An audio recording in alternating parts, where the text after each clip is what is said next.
Bonjour tout le monde, bonne fin de Nissan.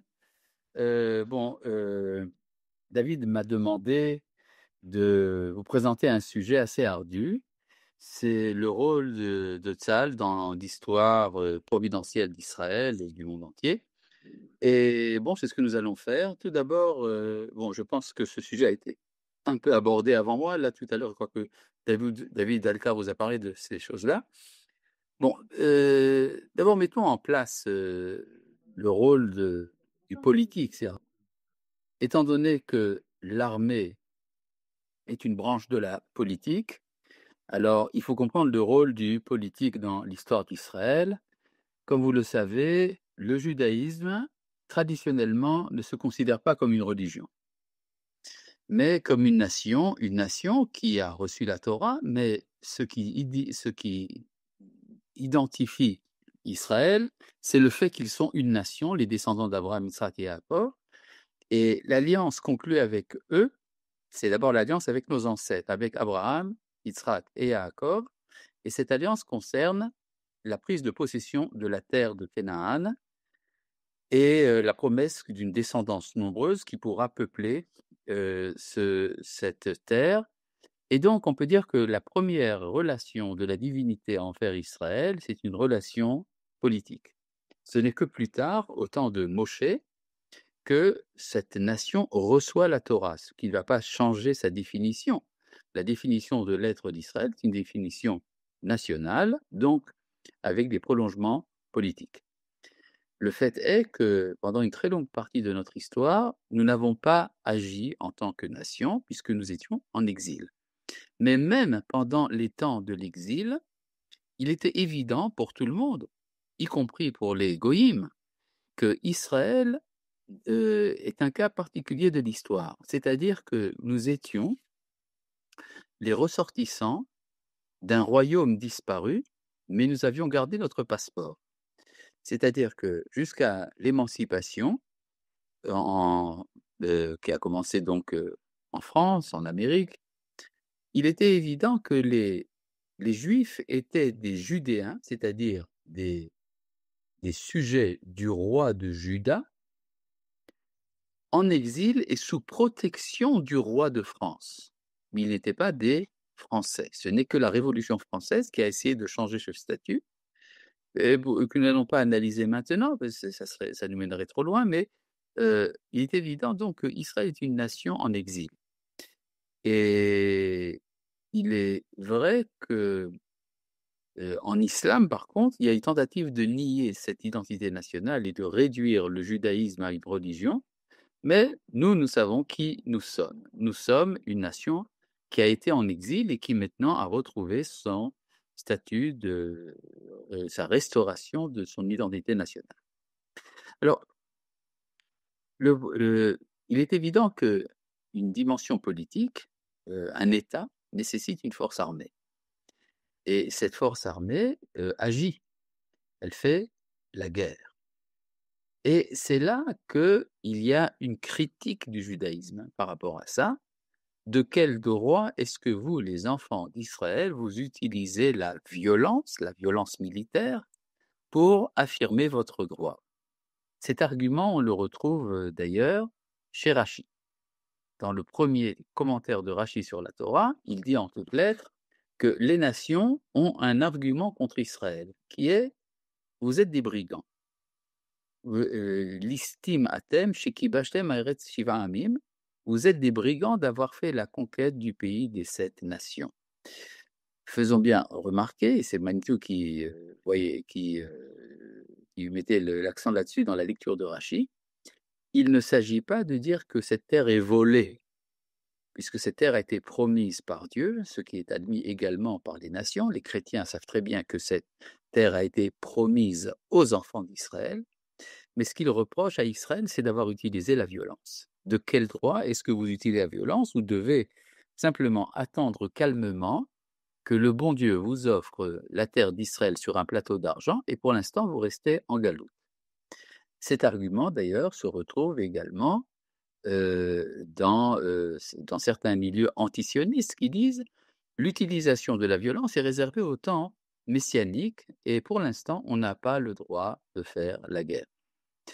Intéressant de voir que lorsque Golda Meir, qui était Premier ministre, de l'État d'Israël, dans son livre raconte sa visite au pape Paul VI et Paul VI lui dit: «Je suis, je suis bouleversé de la violence exercée par les Juifs en terre sainte». Remarquez qu'à nouveau, il parle exactement comme dans l'argument présenté dans Rachi. Il ne dit pas: «Vous êtes des voleurs». Il sait très bien que cette terre, c'est la terre des enfants d'Israël. Mais de quel droit avez-vous utilisé la violence? Réponse de Golda Meir: «Mais c'est à nous». Ça veut dire quoi? Ça veut dire que si c'est à nous, non seulement j'ai le droit d'exercer la violence, j'en ai peut-être même le devoir moral de rétablir la justice sur terre. Or ça, c'est une nouveauté en milieu chrétien. La seule valeur morale absolue, c'est l'amour, la compassion, la miséricorde. Mais l'idée qu'il pourrait y avoir une valeur morale dans le rétablissement de la justice, ça, il y a une hésitation de la part de la conscience chrétienne par rapport à ça. On pourrait dire plutôt que la justice est considérée comme un demi-mal, un mal nécessaire, mais un mal quand même. Et de plus, il y a également un autre argument. L'argument qui est que la Torah elle-même attendez, il y a ici une petite remarque de David. Pourtant, il est de notoriété publique que la chrétienté a été le responsable de massacres comme par exemple les croisades. Alors là, effectivement, c'est une contradiction interne dans la conscience chrétienne. Comment est-ce que le christianisme a pu encourager des guerres? En fait, on peut dire que c'était une déviation par rapport à la doctrine officielle. Mais c'était en fait nécessaire pour se débarrasser des chevaliers violents et difficiles et indomptables, hein, dont étaient remplis les royaumes francs. Et donc, c'était normal de les envoyer en Terre Sainte pour se défouler un peu.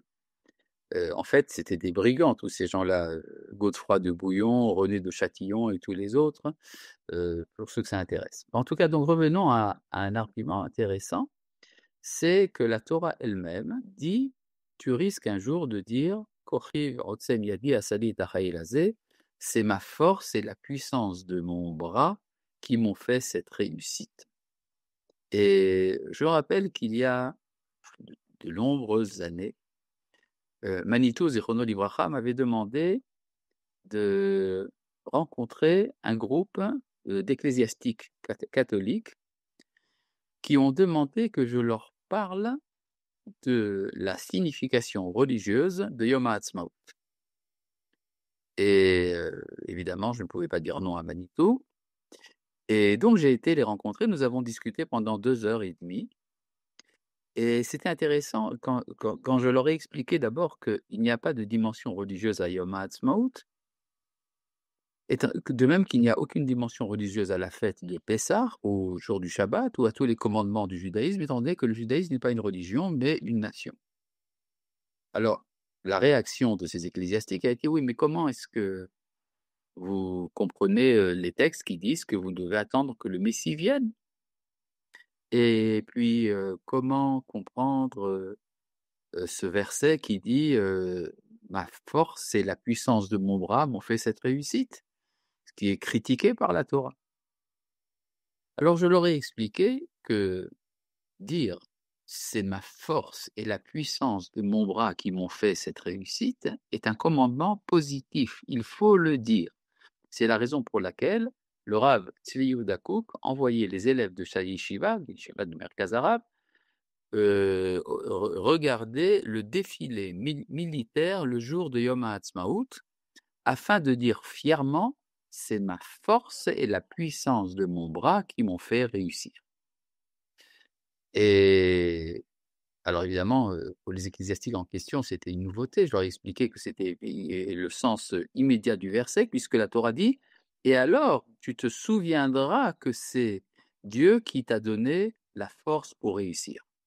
C'est-à-dire, comme dit, le Ran, Rabbeinu Nissim de Barcelone, et ainsi, Rabbi Nounissim de Gérone, excusez-moi, et Rabbi Yitzhak Abravanel, que quand la Torah dit: «Tu tueras, c'est ma force», elle ne vient pas faire abstraction des moyens de réussir. Il faut donc savoir que ça passe par notre force, par notre puissance, et que c'est Dieu qui nous donne cette puissance. Ça, c'est un premier point très important. La Torah étant monothéiste, elle ne peut pas mettre la force humaine en dehors de la divinité. Donc, le fait qu'il y ait Tsahal, le fait qu'il y ait une armée est une chose absolument indispensable pour réaliser la volonté du Créateur. Rappelons que, par exemple, dans le livre du Mishneh Torah de Rambam, dans les règles de Hanouka, il dit que au temps des Grecs, nous étions dans la détresse, puisque les Grecs nous ont persécutés, il parle ici donc des persécutions d'Antiochus, il dit jusqu'à ce que nos ancêtres aient été sauvés par le Dieu de leur père. Veoshia otam Elohe avotam. Et alors, il dit, et comment ça s'est fait? Ça s'est fait par le fait que les Hashmonaïm, les Kohanim, les prêtres, les Hashmonaïm, ont sauvé Israël. Ce qui veut dire, il emploie exactement la même expression, Oshio Israël Biyadam. Ce qui veut dire que la victoire des Hashmonaïm, c'est l'intervention de Ribono Shel Olam. C'est important parce que ces choses-là sont parfois oubliées. Vous savez que il y a eu récemment une sorte un peu de grabuge en France lorsque la célèbre personne publique Lali Dery a voulu faire une commémoration pour son fils tombé à l'armée dans une communauté de France. Alors certaines autorités rabbiniques ont dit de ne pas se rendre là-bas parce que c'est contraire à nos valeurs. Et bon, alors, il y a ça a fait beaucoup de bruit en France. Finalement, je crois qu'il y a eu comme ça une sorte de réconciliation.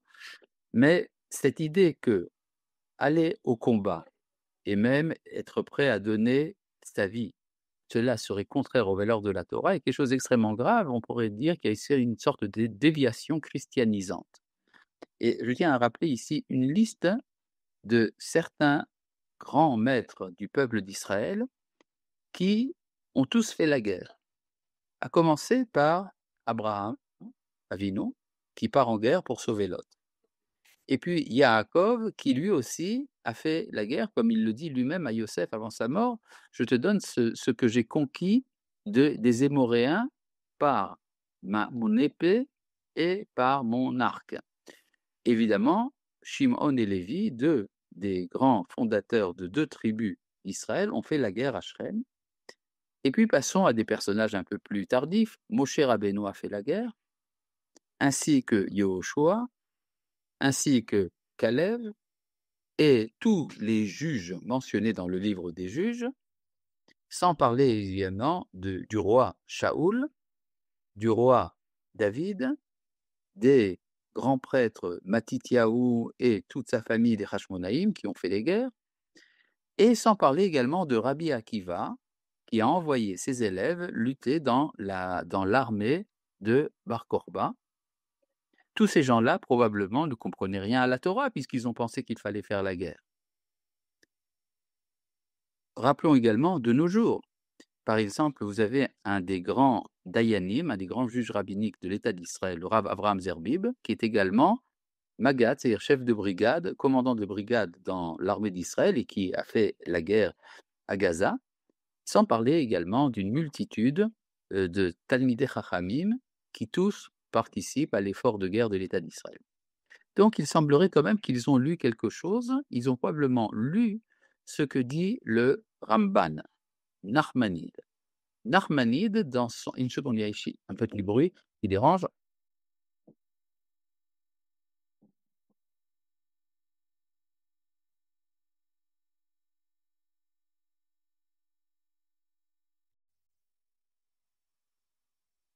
Nachmanide, Ramban, dans ses ajouts au Sefer HaMitzvot de Maïmonide. Rappelez-vous que Maïmonide a écrit un livre qui s'appelle le Sefer HaMitzvot, le livre des commandements, dans lequel il fait la liste des 613 commandements en les expliquant.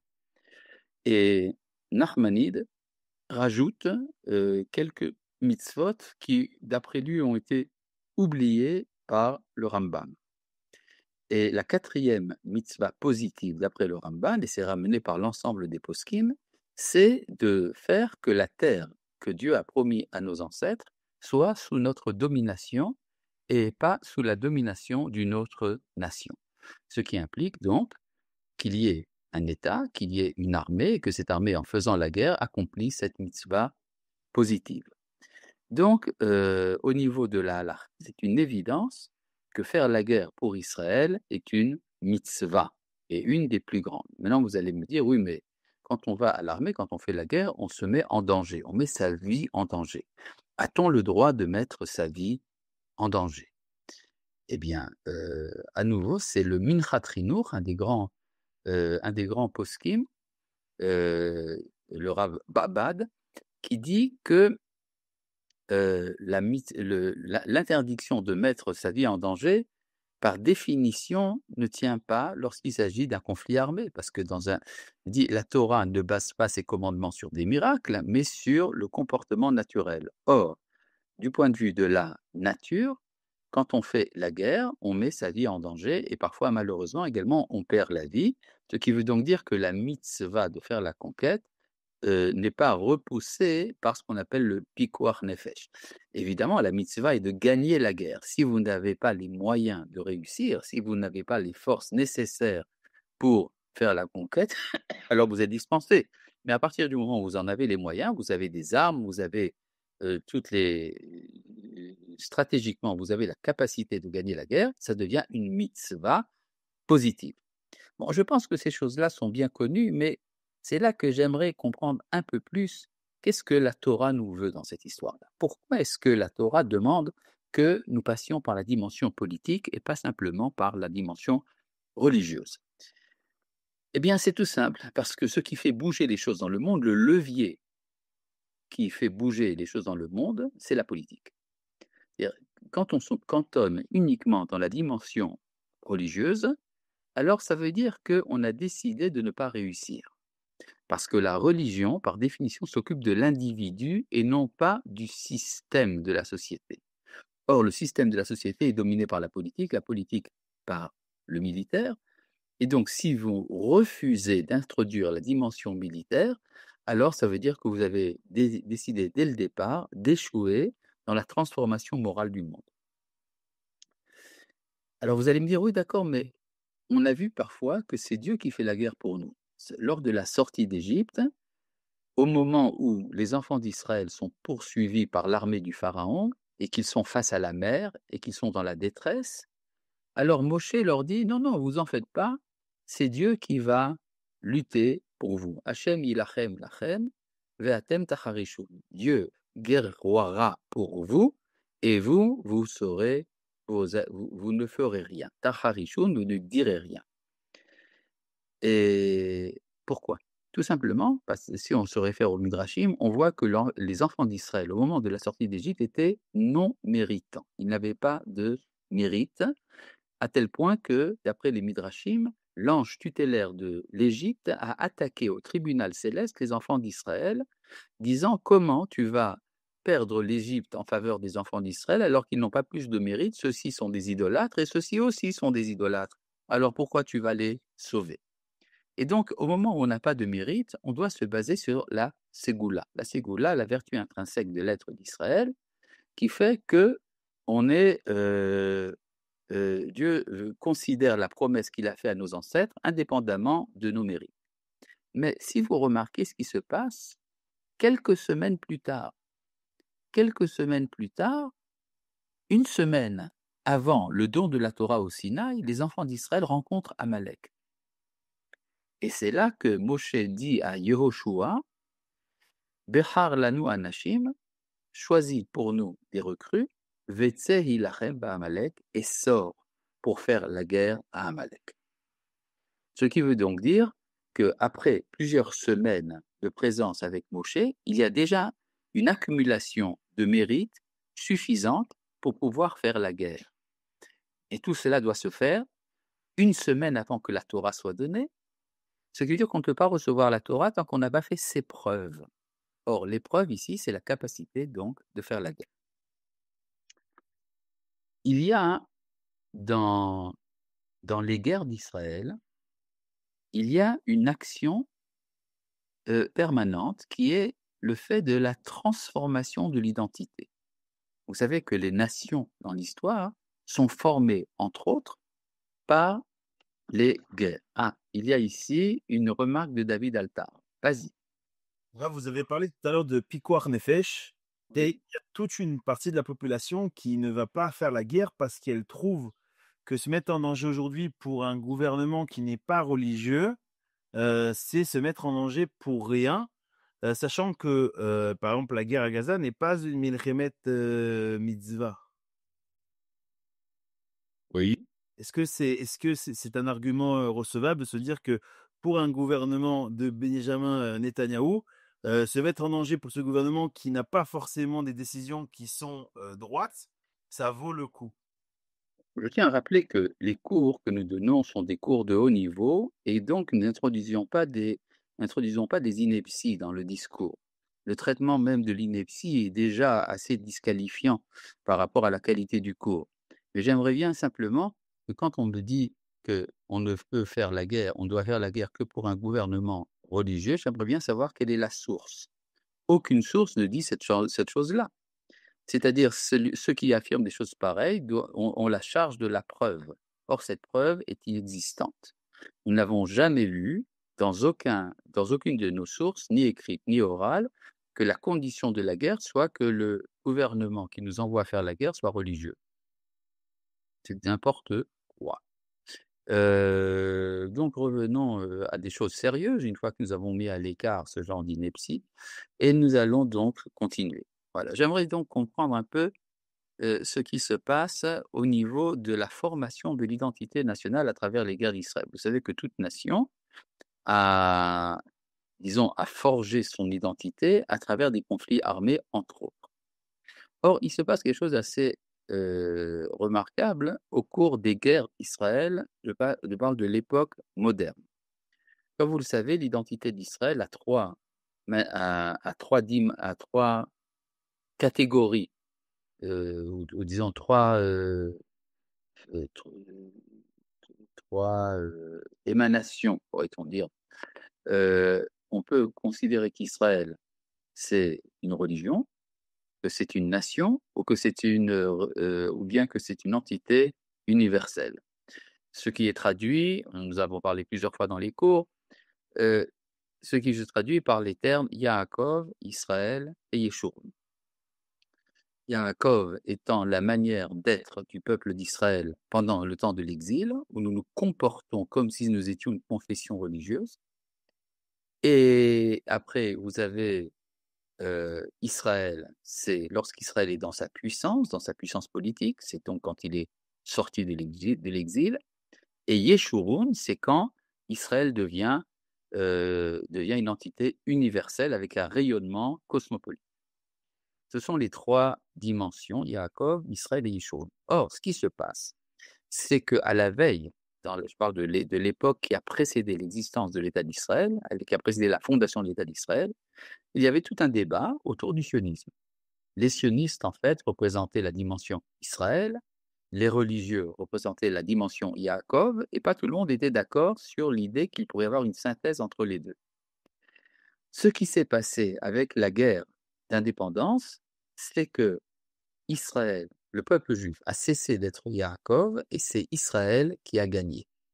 Et c'est là donc que le sionisme politique, parfois laïque et parfois même anti-religieux, a pris le haut du pavé. Et puis finalement, tout cela a changé avec une deuxième guerre. Je parle ici de la guerre des 6 jours. Lors de la guerre des 6 jours, il s'est passé un événement biblique véritablement. C'est lorsque le Tsahal laïque a libéré le mont du temple des religieux. Et c'est là donc que s'est posé un problème. Les chilonim, les laïcs, se sont dit: «Mais enfin, comment se fait-il que nous, les laïcs, nous avons libéré Jérusalem, la ville sainte?» Et les religieux se sont dit: comment se fait-il que eux, les Chilonim, ont libéré notre ville de sainteté? Et c'est là qu'a commencé à émerger une nouvelle identité dans le peuple d'Israël, c'est le public dati leumi, les nationaux religieux, les mitnachalim et Gush Emunim et tous ces mouvements qui ont mis en avant cette synthèse entre Yaakov et Israël.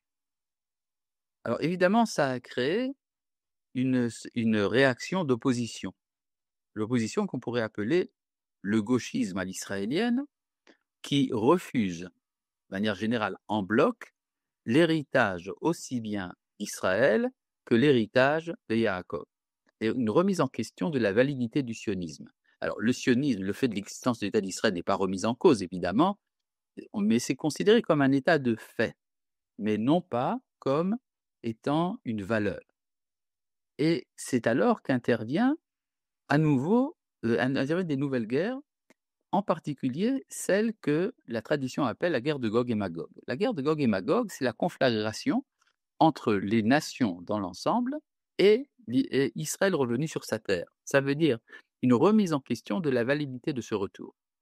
Alors que ce retour a été admis par la communauté internationale, par l'Organisation des Nations Unies, aujourd'hui, il y a une remise en question de la validité morale de l'existence même de l'État d'Israël, et à tel point même que le chef de la chrétienté récemment a accusé Israël d'être génocidaire, et je crois qu'aujourd'hui c'est son enterrement.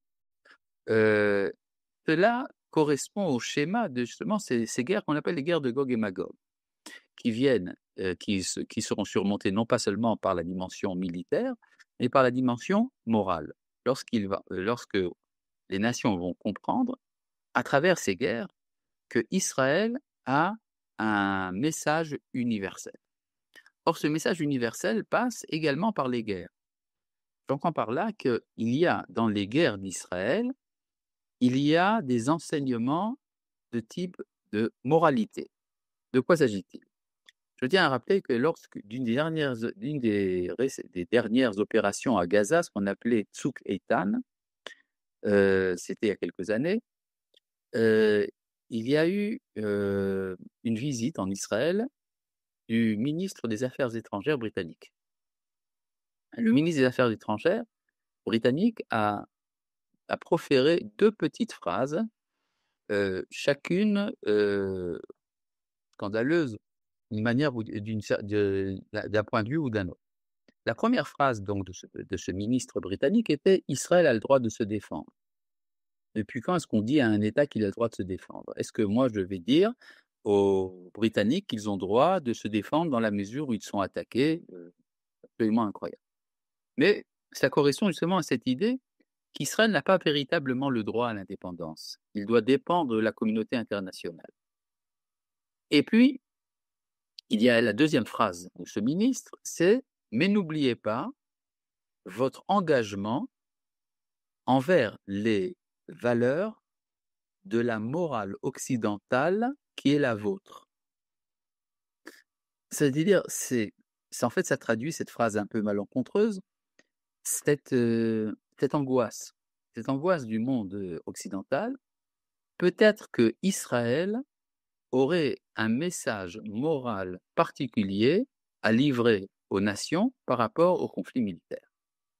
Effectivement, c'est ça dont il s'agit parce que pour les chrétiens, soit on fait soit l'amour, soit la guerre. Mais pour Israël, il y a l'unité des valeurs. C'est-à-dire, nous faisons la guerre et nous avons raison de la faire, nous avons raison d'appliquer la violence parce que nous voulons rétablir la justice. Il n'y a pas d'amour sans justice. Comme vous le savez, pour les chrétiens, le Messie doit venir pour amener l'amour sur terre. Pour les Juifs, aucun problème. Nous savons faire l'amour même sans le Messie. La Torah nous a déjà dit: tu aimeras ton prochain comme toi-même. Mais ce que le Messie vient faire, il vient rétablir la justice sur terre. Vous n'avez qu'à lire tous les textes bibliques qui parlent de la fin des temps, c'est de ça dont il est question, le rétablissement de la justice. Or, cette idée de l'unité des valeurs est portée également par la manière dont les enfants d'Israël font la guerre de nos jours. C'est-à-dire, nous sommes, je pense, le seul État au monde qui, depuis 77 ans, est en état de guerre et qui est pourtant resté démocratique et qui se comporte plus que moralement envers des communes, envers des minorités hostiles qui agissent dans son sein. Et donc on peut dire que les guerres ont également cette fonction de nous ramener à la cette fonction de former notre identité de telle sorte que, finalement, nous devenons à la fois Yaakov, Israël et Yeshurun et que ça nous permet, un jour ou l'autre, de reprendre notre place en tant que phare moral de l'humanité. Il y a un texte dans le livre de Tehillim. Dans le livre de Tehillim, il est dit que, le roi David, enfin ce texte de Tehillim est ramené, dans le Talmud, dans le traité de Shabbat, comme faisant partie de l'histoire du roi David. Alors on nous raconte, je vais d'abord raconter l'histoire, quand Shlomo, veut fonder le temple de Jérusalem, une fois que le temple est construit, il amène l'arche sainte, le Aaron Abrit, et il veut introduire cette arche dans le Saint des Saints. C'est très important ce moment-là, ça veut dire qu'il y a un moment où il y a une cristallisation de la hiérarchie spirituelle du monde, lorsque finalement l'arche d'alliance, celle dans laquelle Dieu a conclu, à travers laquelle Dieu a conclu son alliance avec Israël, cette arche se trouve dans son endroit fixe, dans le Saint des Saints, le Kodesh HaKodashim. Et le Midrash raconte, la Guémara raconte, qu'au moment d'amener l'arche, les portes du temple se sont fermées et ne voulaient pas s'ouvrir. Et alors, le roi Salomon dit, Se'u she'arim rashechem v'inaseu pitrei ha'olam v'yavo melech hakavod. Levez-vous, le portique du monde, pour que le Dieu de la gloire, pour que le roi de la gloire puisse entrer. Et alors les portes disent, comment? Le roi de la gloire, de qui tu parles? Tu parles de toi ou tu parles de Dieu? Ils disent, Miouze Melech HaKavod, qui est ce roi de gloire? Alors réponse de Shlomo, non, non, Hachem ou Melech HaKavod. Hachem Izzuz Gibor, Hachem Gibor Milchama. C'est Dieu qui est le roi de la gloire. C'est lui qui est le héros de la guerre. Et pourtant, les portes ne s'ouvrent pas. Et alors, à nouveau, le roi Salomon dit, Se'u she'arim rashchem v'inasu pitrei olam v'yavo melech hakavod. Et alors les portes disent, oui, mais alors de qui tu parles? Elle dit, Hachem Tsevaot ou melech hakavod Selah. C'est le Dieu des armées qui est le roi de gloire. Et pourtant, les portes restent fermées. Ça veut dire quoi, ces deux manières d'entrer qui sont refusées? La première serait, dit le Rav Kook dans son interprétation de ce passage, que la manière dont Israël va diffuser son message sera par la violence militaire, ce qui a été tenté par l'islam. Et alors les portes disent non, c'est pas comme ça que ça marche. Alors après, il dit donc, Hachem Tsevaot, le Dieu des armées, le mot Tsava veut dire ceux qui se réunissent.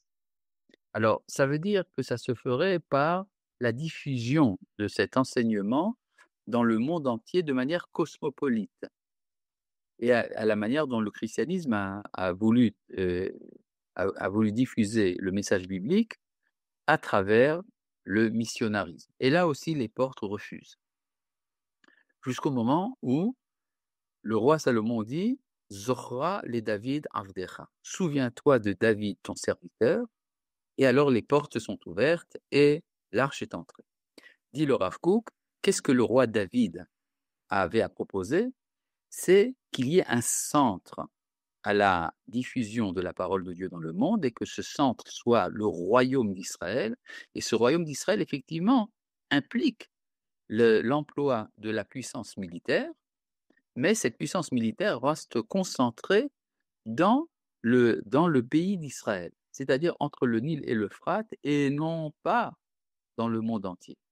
Une fois que nous avons cette vigueur, cette puissance militaire, c'est là que nous pouvons rayonner sur l'ensemble du monde.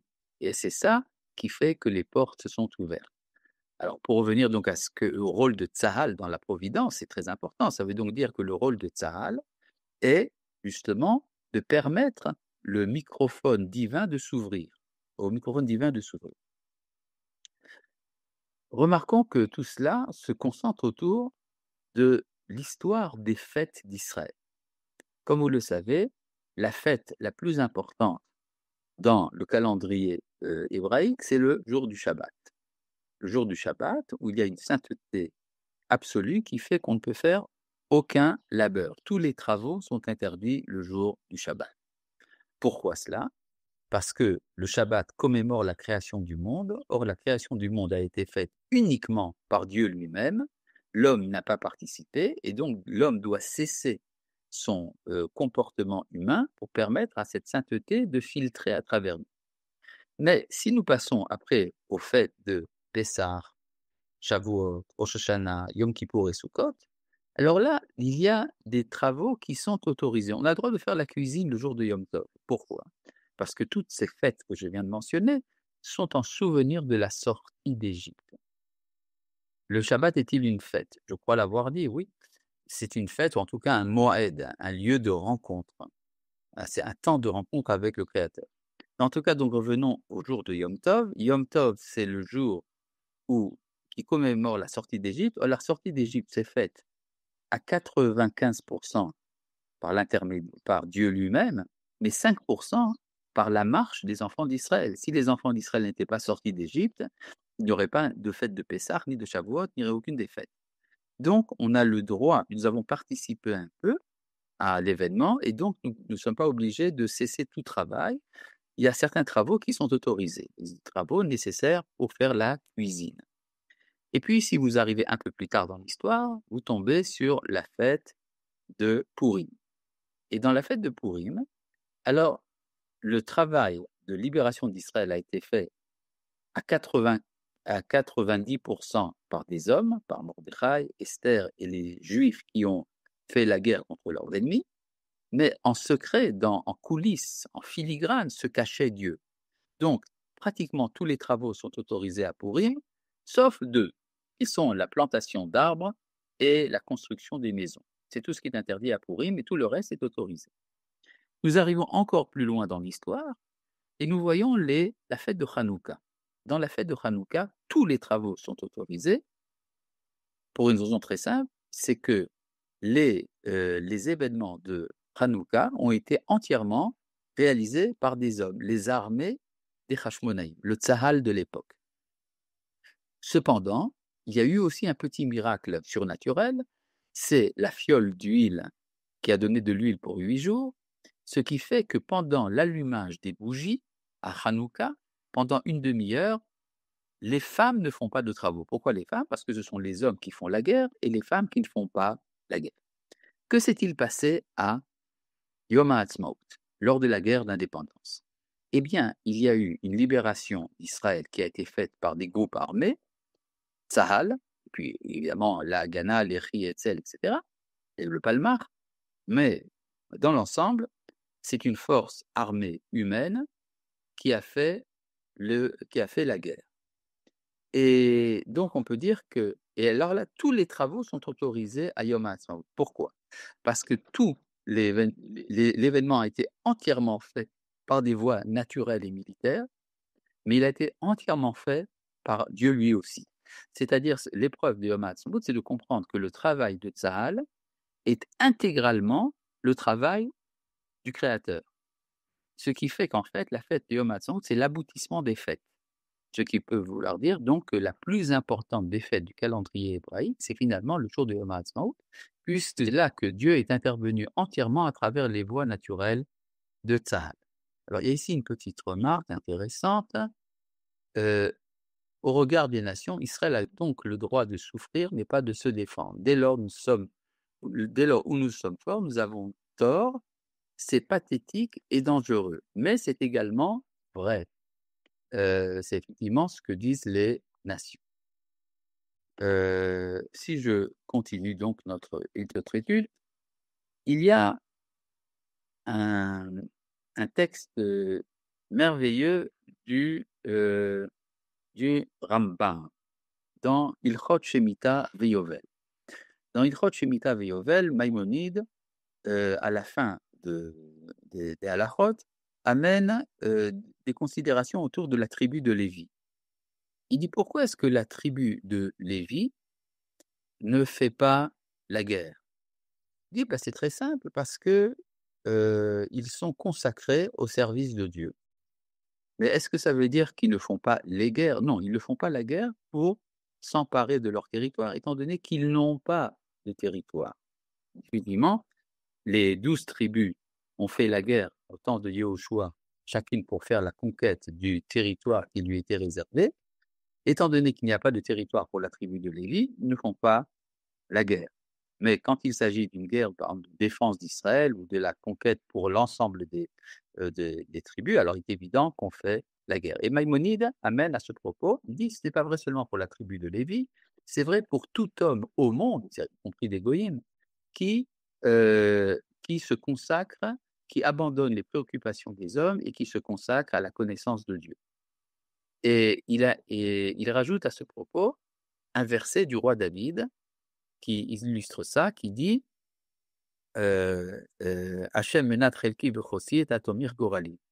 Éternel, toi qui es mon lot, c'est toi qui soutiens qui soutient ma puissance. Et or, il est absolument remarquable de voir que Maïmonide amène un texte, un verset du roi David. Or, le roi David, je crois qu'il a fait 18 guerres pendant sa vie. C'est-à-dire, quand on dit qu'il se consacre au service de Dieu, ça ne veut pas dire qu'il ne fait pas la guerre. Il y a ici, attendez au chat, une petite remarque, Pinchas a fait la guerre contre Midian. Il existe un concept de guerre de vengeance. Évidemment, la vengeance fait partie de la moralité. Il y a en hébreu 2 mots pour parler de la vengeance, nekama et nakmanut.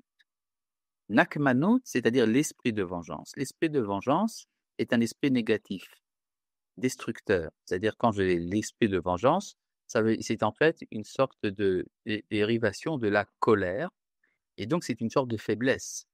Par contre, nekama, la vengeance dans le sens de rétablir la justice, est une valeur morale. Celui qui est capable de rétablir la justice en vengeant le sang versé, c'est un être moral de très haut niveau. Ce qui fait, c'est par exemple dans l'histoire de la guerre de vengeance contre Midian, alors Dieu dit à Moshe: fais la vengeance des enfants d'Israël, et Moshe dit au peuple: nous allons faire la vengeance de Dieu. C'est-à-dire, chacun fait la vengeance pour l'autre et pas pour lui-même, ce qui fait que cette vengeance est morale. Il y a, pour revenir à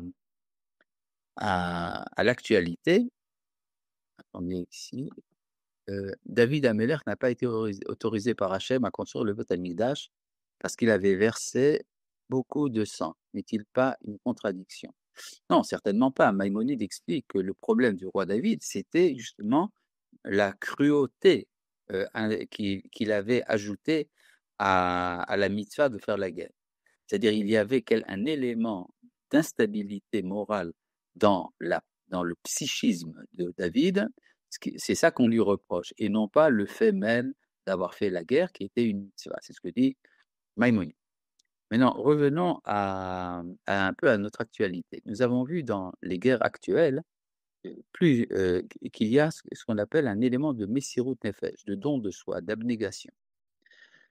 Or, et nous avons une quantité incroyable de récits de bravoure et de messirut nefesh absolument incroyables de la part de nos soldats qui, au moment de faire la guerre, oublient toute considération personnelle et se livrent entièrement à la défense de leur peuple.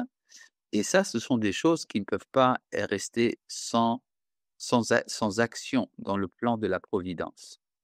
Et donc, même quand on entend des discours de faiblesse de la part de certains milieux israéliens, tout cela ne peut pas tenir dans la balance contre la grandeur héroïque de nos soldats, dont beaucoup ont perdu malheureusement la vie, et je tiens ici à rappeler un enseignement, des kabbalistes qui disent qu'il n'y a pas de moment qui donne plus de mérite à Israël que le fait d'être capable de donner sa vie al kiddush Hashem pour la sanctification du nom de Dieu. Or, quand on fait la guerre pour l'État d'Israël, en fait, c'est pour la sanctification du nom de Dieu dont l'État d'Israël est le réceptacle et le moyen. Il y a, heu, il y a des textes du Rav Kook à propos de la guerre en fin d'histoire. En effet, cette capacité nous avons retrouvé cette capacité après de nombreux siècles de prendre les armes et il y a, plusieurs considérations du Rav Kook que je voudrais citer. Ce sont 3 petits textes de son livre Oroth, que vous connaissez, que nous étudions ici en principe tous les dimanches. Et donc certains vont me dire: «Oui, mais on a déjà étudié ce que tu viens de nous dire», mais c'est pas grave. Il y a, heu, c'est, ce fait c'est dans le passage bête et le Rav Kook parle à un temps où il n'y avait pas encore d'armée juive, mais on étudiait le Tanakh. Or, quand nous étudions le Tanakh, quand nous étudions la Bible, nous rencontrons des personnages de très haut niveau qui sont occupés à faire la guerre. Je parle ici de Moshe, de Yehoshua, de Shaoul, de David. Ce sont les grands maîtres de la tradition d'Israël et ce sont les grands chefs militaires. Et le Rav Kook me dit: «Oui, mais c'est parce qu'ils avaient des âmes énormes». C'est-à-dire quand les enjeux de la sainteté sont des petits enjeux, alors on peut se contenter d'avoir des petites âmes. Mais quand les enjeux sont des grands enjeux, alors nous avons besoin de grandes âmes. On a besoin d'âmes énormes qui sont capables à la fois de comprendre les valeurs morales et la nécessité de la guerre. Et nous avons un peu oublié ce que c'est. Mais depuis que nous sommes revenus sur notre terre, des neshamot de ce genre arrivent parmi nous. Il y a chez les kabbalistes une interprétation intéressante du passage de la Guémara qui dit que Dieu a juré de ne pas entrer dans la Jérusalem céleste tant qu'Israël n'est pas rentré dans la Jérusalem d'en bas. Or, qu'est-ce que c'est que la Jérusalem d'en bas? Eh bien, c'est là où il y a la capitale d'Israël, là où il y a la Knesset, là où la vieille ville, etc. Quand est-ce qu'Israël est rentré dans la Jérusalem d'en bas? Lors de la guerre des 6 jours. Lors de la guerre des 6 jours, Israël est rentré à nouveau dans la Jérusalem d'en bas. Et alors, depuis, Dieu entre dans la Jérusalem d'en haut. Mais c'est quoi cette Jérusalem d'en haut? Les kabbalistes nous disent, c'est un réservoir d'âmes qui sont plus grandes que les âmes qui les ont précédées. Or, depuis ceux qui sont nés, parmi ceux qui sont nés après la guerre des 6 jours, il y a une quantité incroyable d'âmes d'une grandeur telle que nous n'avons pas connue pendant toute notre histoire. Et ça, on les voit, ces âmes-là, lors des guerres d'Israël, alors qu'on s'imaginait que nous étions une société de consommation entièrement tournée vers le téléphone portable et entièrement asservie à l'ordinateur et aux jouissances de la vie facile, etc., on se rend compte que lorsque il est nécessaire de partir faire la guerre, eh bien, se révèlent des âmes d'une dimension telle que nos ancêtres n'avaient pas connue. Ce qui fait que le grand principe qu'on cite souvent, Yeridat Adorot, la chute des générations, en fait, c'est exactement le contraire. Aujourd'hui, nous sommes dans cette phase d'ascension des générations, Aliyat Adorot. C'est-à-dire le creux de la vague qui était la chute des générations les unes après les autres, c'est fini. Maintenant, nous sommes en train de remonter, c'est comme par une parabole.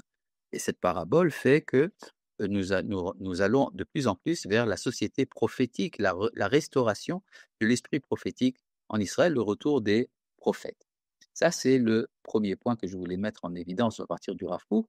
Et maintenant, je voudrais vous parler également d'un autre texte très important, le texte Gimel, dans lequel le Rav Kook nous dit Azavnu et politika haolamit me ones sheshbo ratzon klimi. Nous avons abandonné la politique mondiale par la contrainte, mais honnête. Chez Eshbo Ratson Pnimi, mais intérieurement, nous le voulions. C'est-à-dire, il y a une différence entre le fait de la contrainte que nous ont fait les nations violemment. Ils nous ont déracinés de la dimension politique. Nous avons cessé de faire des guerres depuis la guerre de Bar Korva et un peu après. Et parce que les goyim nous ont obligés à cesser l'action politique, mais en vérité, nous le voulions intérieurement. Pourquoi? Parce que le monde était en train de sombrer dans la barbarie. Or, dans un monde de barbarie, l'État doit verser beaucoup de sang pour pouvoir se maintenir. Et effectivement, on voit que le grand tribunal, le grand Sanhédrin, a abandonné 40 ans avant la destruction du temple, a cessé de juger les affaires criminelles pour ne pas avoir à verser le sang, étant donné qu'il y avait énormément de massacres, de meurtres, d'homicides. Et donc les sages d'Israël ont décidé, nous allons sortir de la politique et nous allons cesser de juger les affaires criminelles. Mais qui c'est qui va s'en occuper alors? Eh bien, c'est très simple, ce sera les Romains. Les Romains, eux, sont spécialistes de la violence et c'est eux qui vont le faire. Et le Rav Kook amène à ce propos un verset dans lequel Yaakov, notre ancêtre, dit à son frère Ésaü, Ya'avorna Adoni lifne avdo, que mon maître passe avant son serviteur. Ça veut dire que vient un temps de l'histoire où le pouvoir est donné à Ésaü et non pas à Jacob. Pourquoi? Parce que c'est Ésaü qui sait s'occuper de la violence. D'accord, très bien. Jusqu'au temps, dit le Rav, où vient un temps heureux où nous savons que nous pouvons fonder un État sans avoir besoin d'être barbares. Or, effectivement, les discours qui ont parlé que c'était le temps du retour d'Israël, que c'était le moment venu dans l'histoire de revenir à notre pays, ont coïncidé avec l'émergence de la démocratie. C'est-à-dire, pour la première fois, on a entendu les descendants de Esav, les rois de Édom, dire qu'il faut liberté, égalité et fraternité. C'est un discours qu'on n'avait pas entendu chez eux depuis très longtemps. D'ailleurs, si on a besoin de proclamer des valeurs de ce genre, ça veut dire qu'elles, dans la réalité, elles ne sont pas présentes. C'est-à-dire qu'il n'y a ni liberté, ni égalité, ni fraternité. Mais au moins, on présente ça comme un idéal. Et donc, à partir de ce moment-là, à partir du moment où l'esprit démocratique a commencé à émerger dans l'histoire, c'est alors que nous avons confiance dans le fait que nous pouvons enfin revenir à notre terre et à notre puissance politique. Alors, c'est ce dont on parle tout le temps, que l'État d'Israël doit être un État juif et démocratique. Pour tout vous dire, l'État d'Israël est actuellement un État juif. Est-ce qu'il est démocratique? Ce n'est pas tout à fait sûr, étant donné qu'il y a des forces obscures qui semblent agir en dehors de l'idéal démocratique et qui pensent avoir le droit de gouverner les esprits. Mais ça, c'était encore un autre problème d'actualité dont je ne vais pas vous parler pour l'instant. Et puis, il y a également, ça c'est donc le deuxième point, le fait que la puissance militaire est fonction d'un moment de l'histoire. Il y a ici une petite remarque, ces guerres d'Israël aboutissent à une aide mondiale avec l'idée de remplacement d'Israël par par les martyrs palestiniens, création d'un nouvel État palestinien, point d'exclamation. Ah oui, c'est vrai.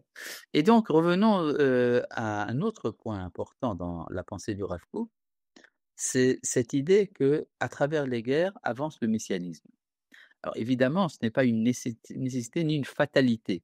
L'histoire peut avancer sans violence. Mais à partir du moment où les hommes ont choisi d'utiliser la violence comme moyen d'action, alors Dieu ne va pas s'y gêner, il va s'emparer des conflits pour faire avancer l'histoire. Et à ce propos, il y a une belle phrase qu'on dit avant la lecture du schéma le matin, Baal milchamot zoreat tzedakot. C'est Dieu qui est le maître des guerres, mais c'est lui qui sème la justice. C'est-à-dire que la guerre en soi est quelque chose d'absolument horrible, quelque chose de tout à fait condamnable en soi. Mais à travers les conflits armés, quelque chose est semé. Baal milchamot, matzmiach yeshuot, et à partir de là commence à croître la délivrance. Mais alors qu'en est-il des dégâts faits par la guerre? Alors là aussi, c'est le travail du bon Dieu. Borer refuot. C'est à lui de créer les guérisons. Nora Teilot Adon Aniflaot. Et donc il est redoutable dans sa louange et il est le maître des merveilles.